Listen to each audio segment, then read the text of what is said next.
వారికి ప్రస్తుతం సప్తమంలో శని భగవానుడు ఉంటూ దశమంలో గురువు ఉన్నాడు. వీళ్ళిద్దరి యొక్క దృష్టి చతుర్థ భావం మీద పడుతుంది.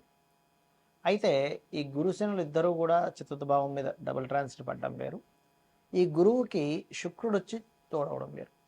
ఎప్పుడైతే శుక్రుడు ఎప్పటి నుంచి వస్తున్నాడో మే 14వ తేదీ నుంచి జూను 2వ తేదీ వరకు కలిసి ఉంటారు వీళ్ళిద్దరు కూడా. దాని తర్వాత బుధుడు వచ్చి కలిసి ఉంటాడు. That is different case. మధ్యలో 29వ తేదీకే బుధుడు కూడా వస్తాడు దశమంలోకి.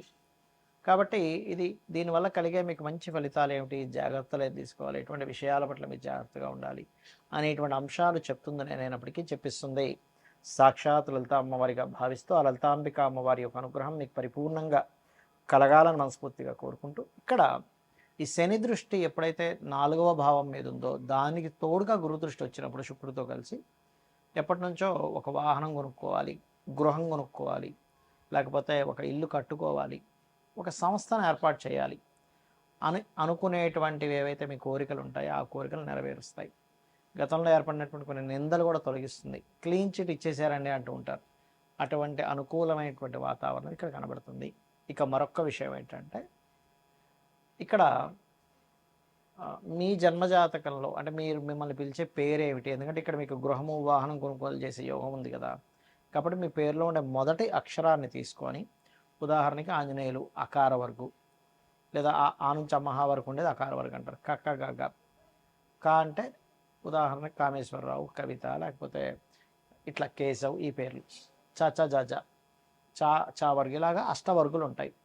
అష్టవర్గుల్ని మీ యొక్క పేరులో ఉండే మొదటి అక్షరాన్ని తీసుకొని మీకు ఏ డైరెక్షన్ పనికి వస్తుందో చూసుకొని తీసుకోండి. దీంతోపాటు మీ యొక్క పర్సనల్ చార్ట్లో శుభగ్రహాలు మేషం నుంచి మీనం వరకు తూర్పు, దక్షిణము, పడమర, ఉత్తరం అని వరుసగా ఉంటూ ఉంటుంది. దానిలో ఉండే శుభగ్రహాలు పాపగ్రహాలు ఏమిటి, మీ పేరులో మొదటి అక్షరం ఏంటి చూసుకొని ఆ రకంగా తీసుకున్నట్లయితే ఖచ్చితంగా మీకు బాగుంటుంది. దాంతోపాటు కొంచెం వివాహ జీవితం విషయంలో అంటే వివాహ ఎంపిక చేసుకునే విషయంలో కొంచెం ఆలస్యం అవ్వడం, కొంచెం శత్రువుపై జయం ఉంటుంది 6లో రాహు ఉన్నందుకు. కాకపోతే 12వ భావంలో కూడా కేతు ఉన్నాడు కాబట్టి విదేశాలకు వెళ్ళే విషయం కానివ్వండి, ఇన్వెస్ట్మెంట్స్ చేసేటువంటి అంశాలు కానివ్వండి, పొరపాటును కూడా మంగళ ఆదివారాలు ఇన్వెస్ట్మెంట్స్ చేయకండి. అది కొద్దిగా మిమ్మల్ని ఇబ్బందికరమైనటువంటి వాతావరణం వైపు తీసుకెళ్తుంది. ఇది ప్రధానంగా మీరు గుర్తుపెట్టుకోవాల్సిన అంశం. అదేవిధంగా కుజహోరల్లో కూడా చేయకండి. కుజహోరలు, గులిక కాలము, మనకి రాహుకాలం గులిక కాలం ఉంటుంది. గులిక కాలం మనకి యాక్చువల్గా పనిచేయదు, కానీ తమిళనాడులో ఉండేటువంటి వారికి ఇప్పుడు 12వ స్థానంలో కేతు ఉన్నందుకు కన్యారాశి వారికి ఎప్పుడూ గులిక కాలం మంచిదే, కానీ 12లో కేతు ఉన్నప్పుడు ఇది కొంచెం ఇబ్బందికరమైనటువంటి వాతావరణాన్ని దారితీస్తుంది. కాబట్టి ఈ యొక్క విషయాలు జాగ్రత్త పడండి, మీకు అన్ని విధాలా బాగుంటుంది. వెంకటేశ్వర స్వామి యొక్క ఆరాధన ఎక్కువగా చేయండి. ఈ గ్రహాల యొక్క కలయికలు మన జన్మజాతకంలో కూడా ఏర్పడుతుంటాయి. మొత్తం 2 గ్రహాల కలయికలు 35 కాంబినేషన్స్ ఉంటాయి, గుర్తుపెట్టుకోండి. ఇందులో ఫలకృతం ఇచ్చేటువంటి కాంబినేషన్ ఉంటుంది, మధ్యస్థంగా అంటే ఆ యొక్క కాంబినేషన్ మీకు మంచి చేస్తుంది, కొంత ఇబ్బంది ఇస్తుంది, కొన్ని బాగా ఇబ్బందిని ఇచ్చేటువంటివి ఉంటాయి. ఆ 35 కాంబినేషన్స్లో మంచివి ఇచ్చేవి ఎలాగో మనకేం పెద్దగా ఇబ్బంది పడాల్సిన అవసరం లేదు. గురు శుక్రులు, శుక్రబుధులు, లేకపోతే శని శుక్రులు, రాహువు శుక్రుడు, ఇలా రకరకాల కాంబినేషన్స్ ఉన్నాయి మంచి ఇచ్చేవి. గురువు రవి ఉంటే ఇంట్యూషన్ పెరుగుతుంది, ఆ జీవాత్మ సంయోగం అంటూ ఇలాగా ఉన్నాయి. మరి మీడియంగా ఉండేవి కొన్ని ఉంటాయి, కానీ ఇబ్బంది ఇచ్చేవి కొన్ని ఉంటాయి. అంటే శనికేతు అంటే వాళ్ళకి ఎప్పుడైనా శనికేతు ఎవరికైనా ఉన్నప్పుడు వాళ్ళు ఉద్యోగం చేయకూడదు, గుర్తుపెట్టుకోండి. అది 159 యాక్సెస్లో ఉన్నా, కలిసి ఉన్న 159 యాక్సెస్లో ఉంటే కొంత 75% పనిచేస్తుంది, కలిసి ఉంటే 100% పనిచేస్తుంది. అలాంటప్పుడు వాళ్ళకి దేని ద్వారా ధనయోగం ఉందో చూసుకుని వ్యాపారంలోకి వెళ్ళిపోవడం మంచిది. ఎందుకంటే స్వేచ్ఛాయోగం అంటారు శనికేతువుల కలయిక. కాబట్టి వ్యాపారం చేస్తూ ఉండాలి శనికేతువులు ఉంటాయి. కొంతమంది కుజరాహులు ఉంటారు, విపరీతమైన అగ్రెసివ్. అలాంటి వాళ్ళు మీరు గొడవలకి వెళ్ళకపోతేనే మీరు అభివృద్ధి చెందుతారు, లేకపోతే గొడవ అవుతూ ఉంటుంది ఎప్పుడు కూడా. శని కుజ ఇది కూడా ఒక మాట తప్పు చేయరు వీళ్ళు, మాట అంటే పడరు. శని కుజులు ఉంటే కూడా అగ్రెసివ్, గొడవ పెట్టేసుకుంటారు. అంటే ఏమీ లేదు, ఒక ఎనర్జీ ఫామ్ అయినప్పుడు ఆ ఎనర్జీ ఫలితం ఇవ్వాలి. ఇప్పుడు మంటలో పెట్రోల్ వేసాం, భగ్గుమని మండుతుంది, వాటర్ వేసాం ఆరిపోతుంది. అంటే కాంబినేషన్స్ అయితే మనకు ఆయుర్వేదంలో కూడా ఉంటుంది, దీన్ని దీంతో కలపచ్చు, లేకపోతే ఈ ఫుడ్ తినకండి అని చెప్తూ ఉంటారు కదా. అలాగే మనకి కెమికల్ వీటిలో కూడా చూడండి, కొన్ని కెమికల్ రియాక్షన్స్ జరుగుతూ ఉంటాయి. అంటే ఒకదాన్ని ఇంకో దాంతో కలిపినప్పుడు ఒక రకమైనది వస్తుంది, ఒక దాని నుంచి ఒకటి తీసేసినప్పుడు ఇంకో రకమైనది వస్తుంది. అలాగే గ్రహాలకు కూడా ఇప్పుడు కుజుడు రాహు అనుకోండి, ఇది ఒక సర్పదోషం. మళ్ళీ రవిరాహు అయితే పితృదోషం అంటారు. ఇలా ఏంటంటే ఫస్ట్ మీరు ఎప్పుడైనా సరే జన్మజాతకంలో ఒక 8 బ్యాడ్ కాంబినేషన్స్ ఉంటాయి. శనికేతువులు, కుజరాహువులు, కుజరవి కాదులేండి, రవిరాహువులు, అదేవిధంగా శని కుజ, బుధ కుజ, ఈ రకంగా ఉంటాయన్నమాట. శుక్రకేతువు ధనహీనత యోగం. అయితే ఇందులో మళ్ళీ అమ్మవారిని ఆరాధించిన, లక్ష్మీ గణపతిని ఆరాధించిన మళ్ళీ అద్భుతమైన ధనయోగంగా మారుతుంది.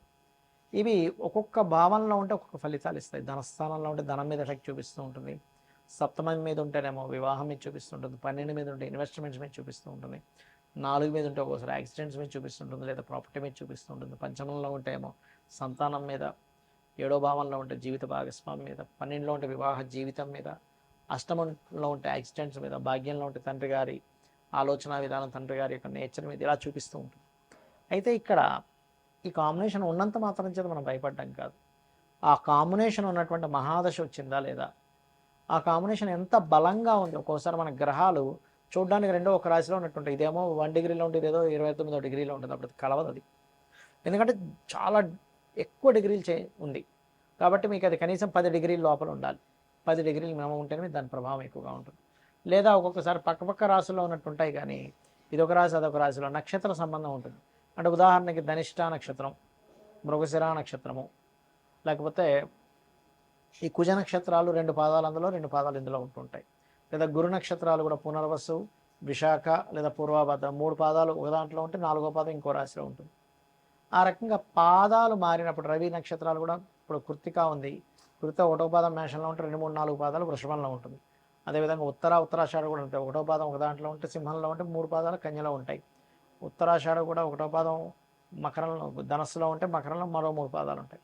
ఇలా పాద సంబంధం వచ్చిన 10 డిగ్రీల లోపల ఉన్న ఆ మహాదశలు నడుస్తున్నప్పుడు అది ఏ భావంలో ఉందో చూసుకొని దానికి సంబంధించిన మీరు పరిహారం కనుక చేసుకోగలిగితే, అంటే ఏ 2 గ్రహాలు కలిసాయో ఆ 2 గ్రహాలు ఏ పోర్ట్ఫోలియోని యాక్టివ్ చేస్తుందో తెలుసుకోవాలి.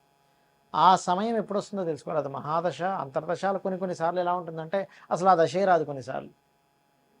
అంటే ఉదాహరణకి ఏ శుక్రకేతువులు కలిసి ఉన్నారనుకోండి, అసలు ఈ అబ్బాయి పుట్టడం, అబ్బాయి కృత్తికలోనో రోహిణిలోనో పుట్టాడు, ఆయన కేతు మహాదశ రావాలంటే దాదాపుగా 110 సంవత్సరాలు పడుతుంది. ఎప్పుడు ఆ 110 సంవత్సరాలు అప్పుడు వస్తే ఏంటి, రాకపోతే ఏంటి. మనకి ఏ దశలైనా 70-80 సంవత్సరాల వరకే గుర్తుపెట్టుకోండి. 70-80 తర్వాత అన్నీ కూడా కర్మ సంబంధించినవి నడుస్తూ ఉంటాయి. కాబట్టి మహాదశ వస్తుందా లేదా, ఆ కాంబినేషన్ ఎంత బలంగా ఉంది లేదా ఎంత బలహీనంగా ఉంది, నిజంగా ఏదైనా పోర్ట్ఫోలియోని యాక్టివ్ చేస్తుందా, లేకపోతే ఉన్నాయి పేరుకి కొన్ని మంచి కాంబినేషన్స్ కూడా అంతే అండి. పేరుకి మాత్రం అద్భుతమైన యోగం ఉందండి. ఎందుకంటే 2 గ్రహాల కలయిక ఈజ్ యోగం. మనం ఇప్పటివరకు ఈ రాశి వారికి ఈ భావాన్ని యాక్టివ్ చేస్తుందని చెప్పడానికి కూడా కారణం ఏంటంటే అది యోగాన్ని యాక్టివ్ చేస్తుంది. కాబట్టి మీకు ఏదైనా ఇప్పుడు నేను చెప్పినటువంటి కాంబినేషన్స్లో ఏదైనా ఫలానా భావనలో ఉంది, ఆ మహాదశ నడుస్తుంది, అంటే శుక్రకేతులు కలిసిన శుక్రుడు దశ కానీ కేతు దశ నడుస్తుంటే అది యాక్టివ్ అయిపోతుంది. లేదా శుక్రుల్లో కేతువు, లేదా శని కుజులు కలిసినారు, శనిలో కుజులు లేకపోతే కుజుల్లో శని యాక్టివ్ అవుతూ ఉంటుంది. అదేవిధంగా రాహువు కుజుడు, శనికేతువులు, ఇలా అది యాక్టివ్ అయినప్పుడు దానికి సంబంధించిన దానం ఇవ్వండి. ఖచ్చితంగా మీరు చాలా పెద్ద ఎఫెక్ట్ నుంచి బయటపడతారు. దానికి సంబంధించిన దానం ఇవ్వడం. ఇప్పుడు శనికేతులు ఉన్నారు, వెంకటేశ్వర స్వామి ఆలయానికి వెళ్ళడం, కుజరాహులు ఉన్నారు, నరసింహస్వామి లేదా దుర్గా ఆలయాలకు వెళ్ళడం, రవిరాహులు ఉన్నారు, పితృదేవత ఆరాధన చేయడము మరియు సూర్యాలయాలు, దుర్గా ఆలయాలకు వెళ్ళడం, బుధకుజులు ఉన్నారు, విష్ణు సహస్రనామాలు చదువుకోవడము మరియు లక్ష్మీ నరసింహస్వామి ఆరాధన కూడా చేసుకోవచ్చు అక్కడ. మరియు అదేవిధంగా కుజరాహులు ఉన్నారు, నరసింహస్వామి ఆరాధన చేయడం లేదా రుద్రం చదువుకోవడం, ఇవి చేసినట్లయితే ఖచ్చితంగా మీకు అన్ని విధాల